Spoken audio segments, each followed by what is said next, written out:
हमारा नाम प्रेमानंद है, प्रेमानंद। और प्रेमानंद को जान गए तो प्रेमानंद हो जाओगे, लेकिन ये नहीं जान सकते कि मैं कौन हूं।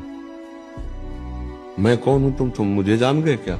मुझे जान जाओगे तो कुछ जानने बाकी नहीं रहेगा। हमें ये जीवन मृत्यु सुख दुख लोभ माया में लालजू डालते ही क्यों है?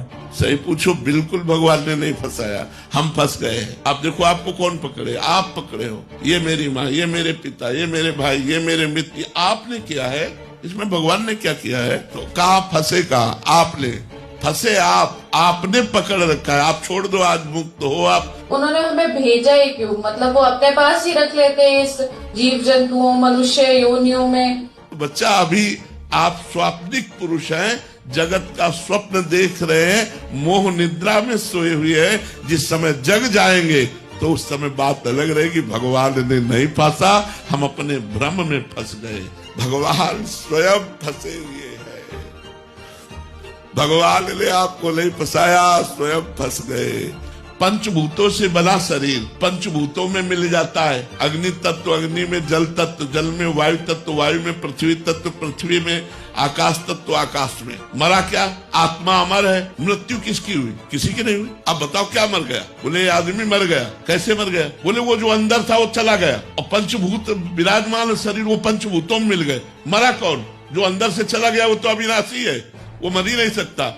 और जो शरीर है वो पंचभूतों में मिल गया, तो मरा कौन? कोई नहीं। एक भ्रम का नाम मृत्यु है। अब फिर वो नया शरीर ग्रहण किया, उसका नाम जन्म है। और यही जन्म मृत्यु का भ्रम मिट जाए तो वो अविनाशी परमात्मा अपने स्वरूप में स्थित होकर ब्रह्मानंद परमानंद में डूब जाए। पर ये तो असफलता में जो साथ दे वही सच्चा मित्र होता है। सफलता में तो सब साथ देने, पर पक्की बात समझ लो, असफलता में कोई बिरला ही साथ देता है।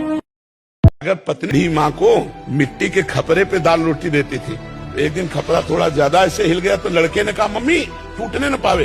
तो उनका क्यों? बोले यार दादी को देती हो ना, कल इसी में हम आपको देंगे। वो बच्चा देख रहा है तुम्हारे आचरण, भगवान उसकी ऐसी बुद्धि करेंगे जैसा तुम अपने सास ससुर के साथ करोगे ना वैसे। हम जिंदगी में भगवान से एक बात मांगी थी कि मुझे ऐसे समर्थ सदगुरु मिले जिससे मैं भयभीत हो जाऊं। नहीं, हम कहीं भयभीत नहीं हुए। कितना भी कष्टप्रद, कैसी भी परिस्थिति, कैसा भी, हमें भय नहीं लगा, कभी कहीं भय नहीं लगा। आज भी शरीर की स्थिति है, इतना कष्टप्रद शरीर है, अब भी वर्तमान में ये सब सूझे हुए हैं, फिर हर कष्ट, लेकिन लड़ना सीखा है जिंदगी भर, हर परिस्थिति में कदम आगे बढ़ाना। तो हमने मांगा था कि हमें अहंकार रहित करने के लिए जब सदगुरु प्राप्त हो तो मुझे सदगुरु से डर लगे, ऐसे मुझे सदगुरु प्राप्त हो।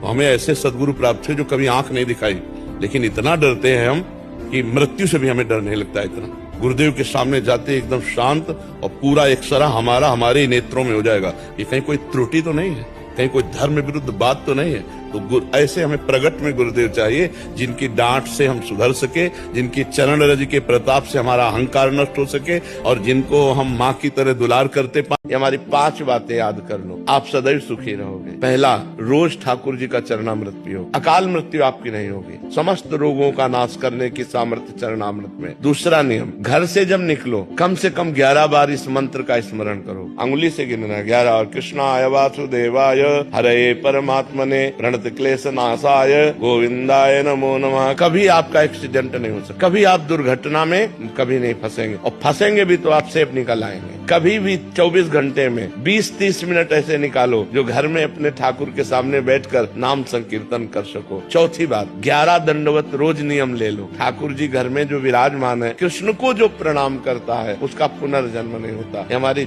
बातें याद कर लो। पहली बात, रोज चरणामृत। दूसरी बात, घर से निकलने के पहले 11 बार कृष्णाय वासुदेवाय इस मंत्र का जाप करो। तीसरी बात, नाम संकीर्तन 20-30 मिनट अपने घर में करो, जितना आनंद पूर्वक खुद डूब करके नाम संकीर्तन करो। चौथी बात, भगवान को 11 साष्टांग दंडवत करो। और 5वीं बात, वृंदावन की रज ले जाओ, जरा सी रज माथे पे रखी रहनी चाहिए, अपने बालों के बीच में जरा सी रज। फिर आप अपने जीवन को देख लेना, कितना मंगलमय जीवन होता है, कितना आपको पॉजिटिव विचार आते हैं, कितने आप दुख संकट से निवृत्त हो जाओगे। आप मान लो मेरी बात, लोग किसी के आशीर्वाद पर भरोसा करते हैं, हम कह रहे हैं आशीर्वाद का आशीर्वाद हम दे रहे हैं, ये पा करें। प्यार से समझाते हैं पर बच्चे नहीं सुनते हैं आजकल के। हम कई बार बोलते हैं कि बेटा आप इस चीज को फॉलो करो, पर नहीं सुनते हैं। तो देखो, उसका कारण है आप आपने बचपन में संस्कार नहीं दिए उनको आध्यात्मिक। अगर आप माँ होकर के उनको आध्यात्मिक संस्कार देती, आपको उनसे कहती पैर छुओ, जब वो छोटे थे, अगर छोटे से बैठो, एक माला राधा नाम जप करो, राधा राधा बोलो, तुम्हें तब हम बाल भोग देंगे, आप राधा राधा जपो, तब हम आपको खिलौना देंगे, तब आपको हम घुमाने ले चलेंगे। अगर आप भागवतिक संस्कार डालोगे तो देखो, हमारी माँ ने हमें भागवतिक संस्कार बचपन से डाले, शुरुआत से ही बता, कराग्रे वस्ते लक्ष्मी कर मध्य धरती के पैर छुओ, चलो हमारे छुओ, पिताजी के छुओ, भैया के छुओ।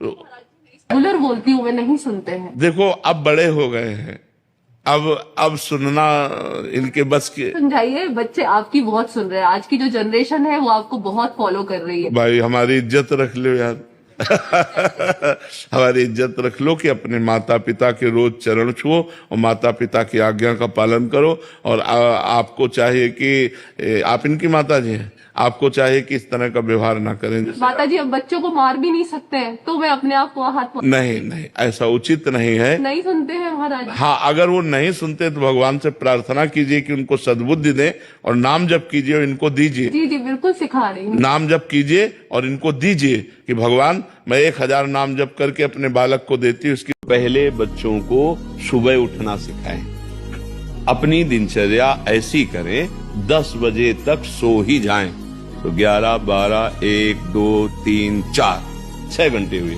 हम करें और 1 घंटे सो लें, 7 घंटे अगर सो ले तो 5 बजे जग जाएंगे। तो हमें लगता है कि सूर्य उदय के घंटा भर पहले जग गए, 1 घंटा, मतलब लगभग 6 बजे सूर्य उदय होते होंगे, तो 5